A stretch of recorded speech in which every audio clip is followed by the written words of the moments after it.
Today's story is probably going to be the most horrifying true story you will ever hear in your life, but I may be wrong. So I need you guys to leave it in the comments section if you ever heard of a more horrifying true story, and which one was it? This story consists of a minor. Viewer discretion is advised.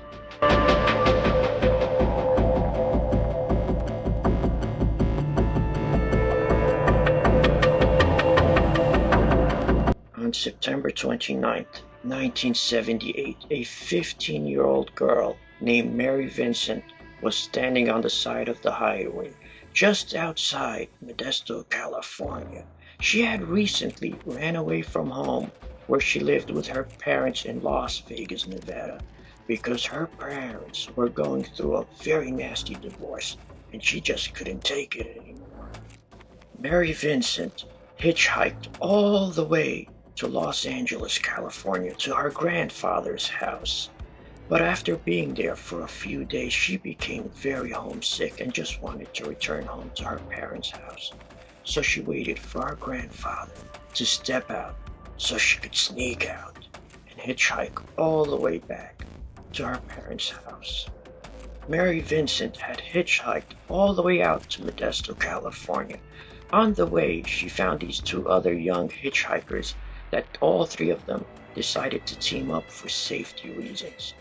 So on the side of the road in Modesto, California, they were waiting, holding up their signs, going south, going south.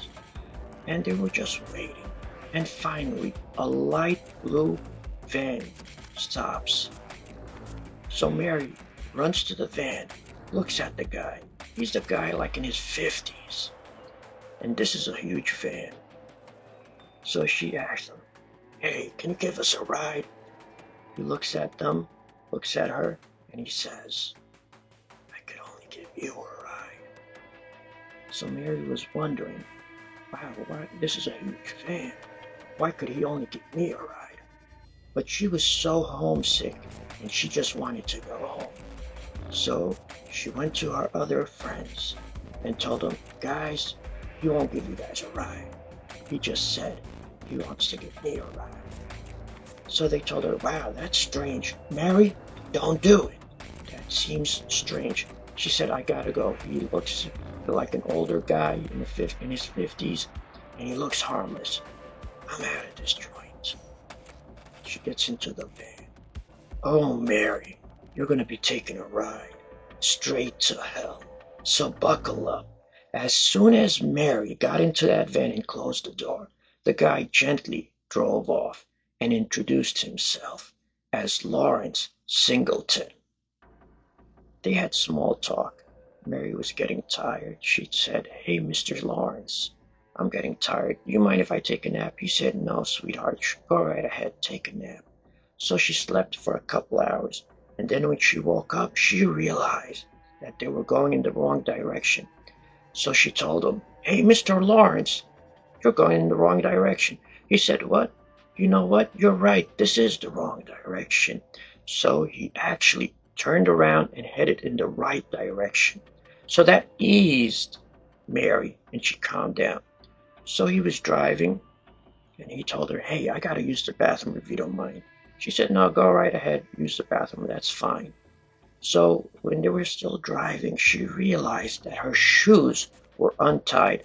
So in her head, she said, "I better tie my shoes when he goes to use the bathroom, just in case I need to run or anything. My shoes better be tied."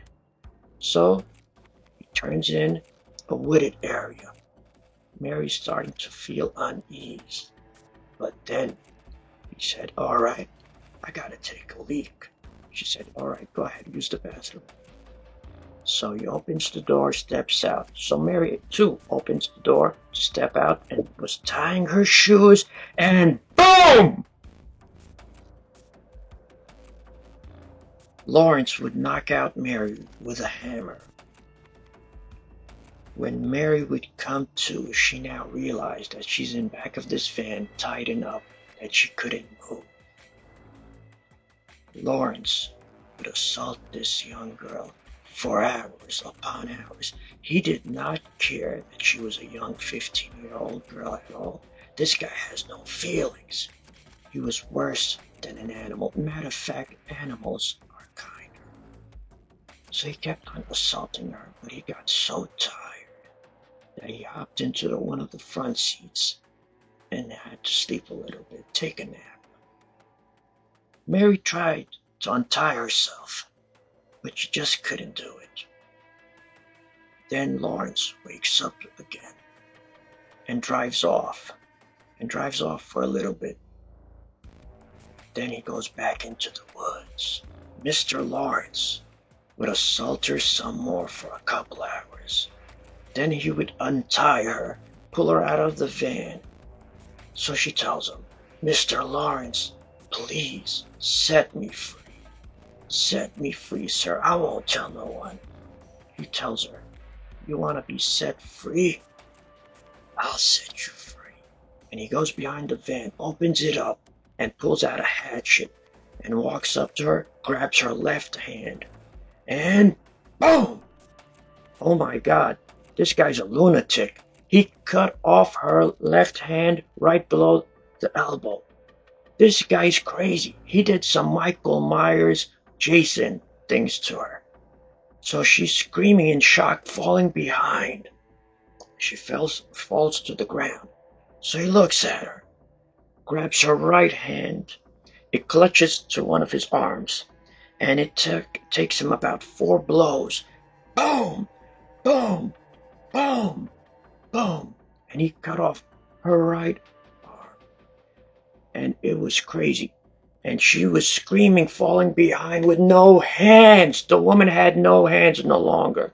And she fell to the ground screaming. And all this guy was worried about is how one of her hands was clutched to his hand. And he was like, this. He was trying to get it off. And then it finally came off. And he looked at Mary, and she went silent. About 100 feet down the road, there was a culvert. So Lawrence grabs Mary, drags her down to the culvert. And then he looks down about 30 feet below. There's an opening. So he throws her over, breaking 4 of her ribs. And then he gently climbs down and stuffs her body inside that opening. And then leaves. The sad thing is, Mary was awake the whole time, playing dead. Mary Vincent is alive, but she's so scared to move. What if he's still out there? So she waits for a while, but then she realizes her body is getting tired, and if she doesn't make a move now, she's going to die. So she manages to get out, digs her arms into the mud, trying her best to close the wounds, and then lifts her arms above her head and goes to the road, completely naked and looking for anyone to help her. Actually, a car comes through right away, but they're so scared of what they see, they don't stop for her and drive off. So this young poor girl is running down the road, completely naked, with no arms above her head, for about 3 miles, until a young couple sees her and takes her to the hospital. Mary stayed at the hospital for about a month, but she was able to give a good police sketch of Lawrence Singleton that his neighbor would see and turn him in. Lawrence would receive 14 years in prison, and as he was walking out of trial, he would see Mary, and he would tell her, "Look, I'm going to finish the job if it takes me forever." Anyway, 8 years later, he would be paroled.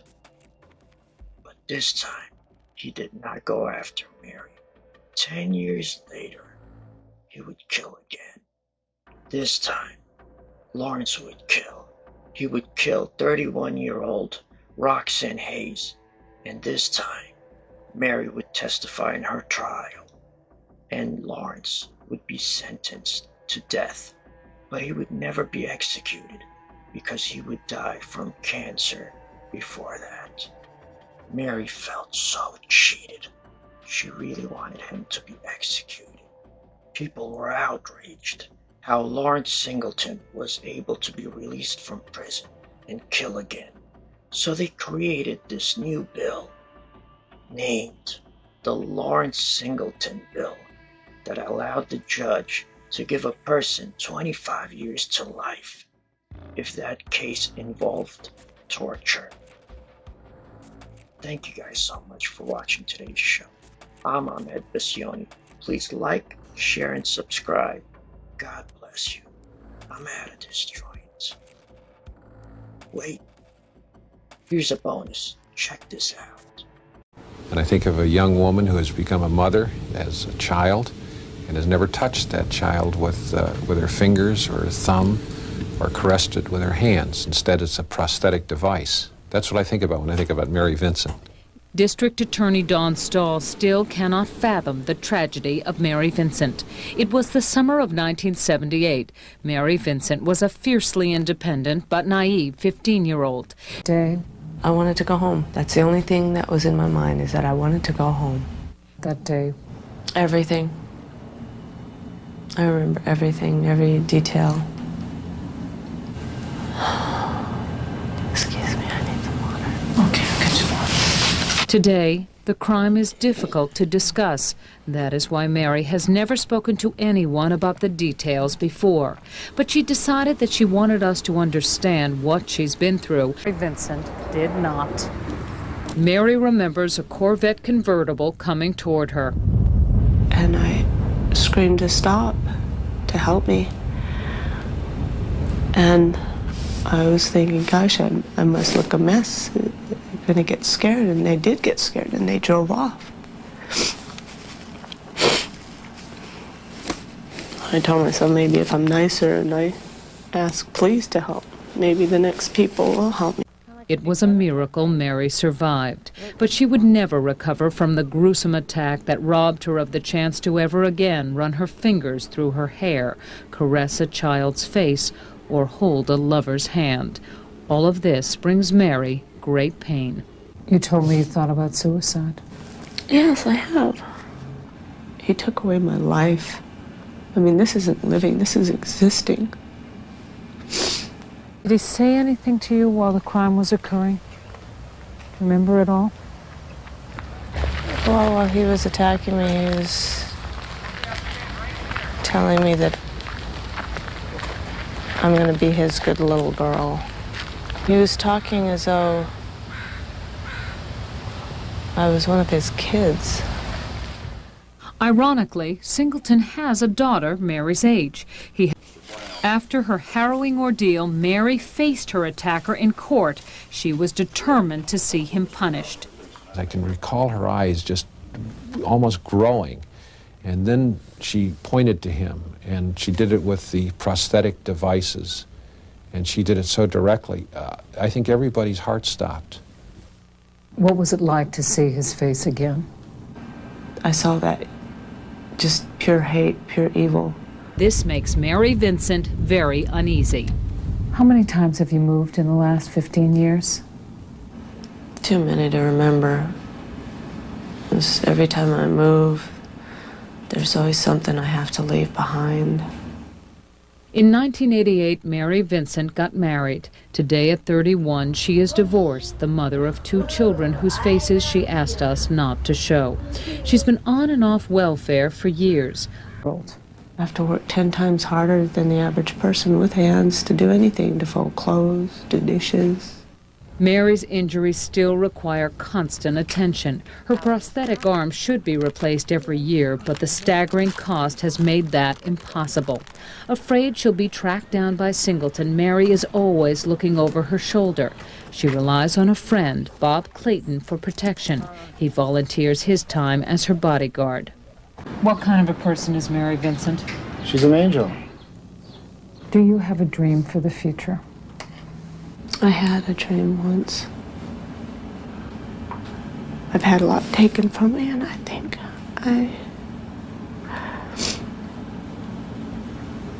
I deserve just a chance to see if I can make a go of it. What comforts you? My children. My children comfort me. They see the stressed looks on their moms' faces and they come up, give me a hug. Mary Vincent has already survived such sorrow and shown such grace. You have to admire her strength, and you hope that one day she will find the peace she deserves.